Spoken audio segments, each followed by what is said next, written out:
On behalf of Patty, my sisters Kate and Beth, brothers Tim and Marty, we want to thank Father Don, Father Ted, and Father Murphy for helping us with this celebration. Particularly want to thank Father Don for that beautiful homily. We also want to thank the musicians, Jim, Joyce, and Ashley, for making today special.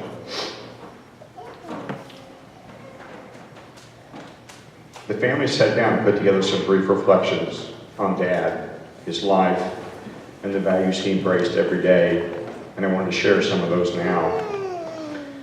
As many of you know, Dad was born in November 1929. He arrived to a house in Stafford County where there were 2 bedrooms for 9 children.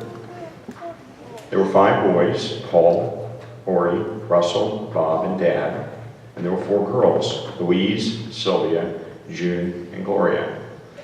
There were 2 other bedrooms in that house, one occupied by his mom and dad, Mary and Patrick, and the other bedroom was occupied by Uncle Johnny. Years later, not too many years later, Denny and Terry joined the homestead and packed. Dad said it was great. It was great. The Dust Bowl came, and in 1936, when Dad was 7, it was the hottest summer in Kansas history and still holds the record for 121 degrees just north of Hayes. And that was in the shade. Good luck finding shade in Stafford County. Dad was 7.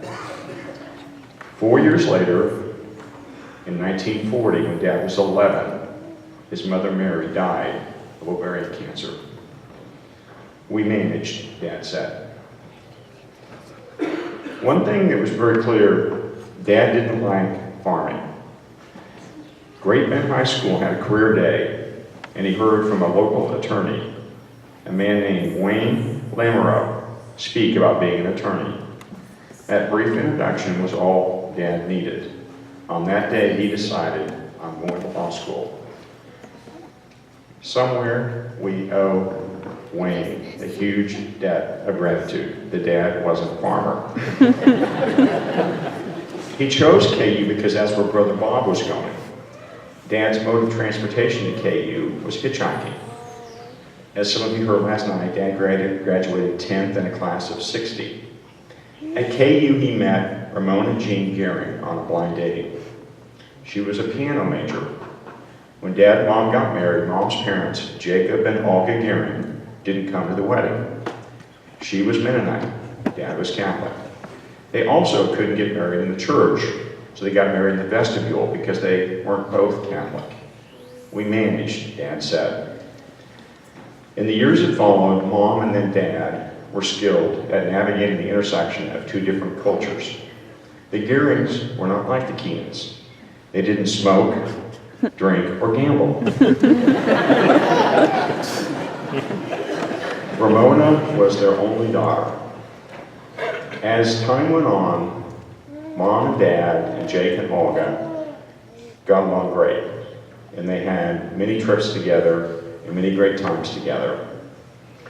So if this sounds like, at least to me, like a made-for-TV Disney movie or the Hallmark Channel, there's more. You'd have to add the chapters about the oil company that Dad started with a guy who lived across the dirt field from the Keenan homestead, a guy named Ralph Stalkup. Ladies and gentlemen, Ralph Stalkup was absolutely, positively not a Mennonite. The 2 of them flourished and made a lot of local farmers very wealthy with their oil finds. You could add the chapter about Farmers Bank, where Dad was on the board for 50 years. You could talk about Dad's years as a trial attorney, as a county attorney, and his many trials that he was involved with, his successful law practice. But what sticks with us as his children was Dad's quiet charity over the years. Yes, charities like St. Pat's and KU Law School and the St. Lawrence Center and the Dominicans, but there were so many others he helped without expecting anything in return. Broke farmers, and there have been many, over the years, people down the road, small business owners. Dad took their cases, he represented them. He oftentimes co-signed loans for people who had no credit. He gave Virgil Unrein $5, then $10, then $20 every Friday. He believed in second, third, and even fourth chances. As Father said, there was a time when Dad felt that he went to church every day. One time he told the story, he went to church during a snowstorm and he was the only one here. And the priest invited him up to the altar with him. He was the first lay minister, and I think that was in like 1974. But Dad didn't like being a lay minister because he felt like it was putting himself on a pedestal.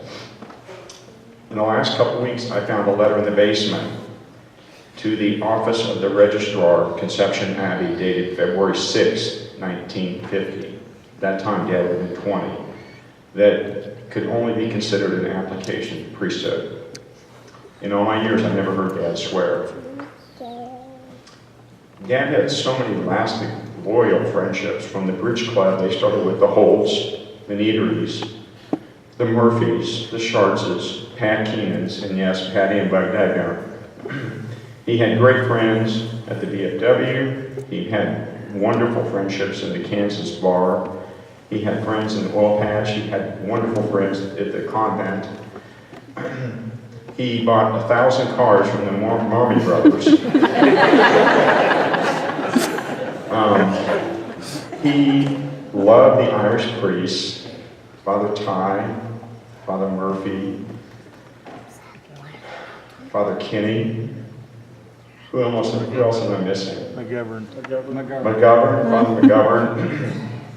He remembered names of clients, sons and daughters of clients, to the very end. I would like to conclude by thanking Patty for all you did for Dad in his later years.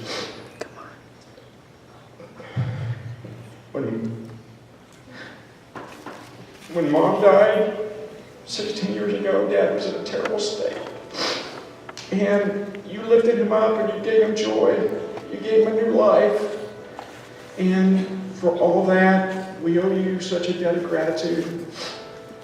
And Dad got weak in the last several months. You were there for him. You helped him.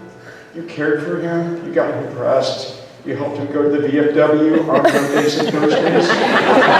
That's where you Mondays and Thursdays. You helped Dad go to the office. You drove and picked him up. And there was a time just getting Dad out of the car took 5 minutes, and you were there, Patty, with your petite frame and helping Dad. So all of us give you our heartfelt appreciation and thanks for all you did for Dad.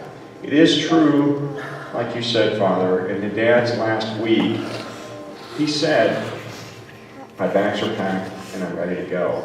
And that was a sense of great relief to us because we knew he was ready to go. Farewell, Dad. We'll miss you.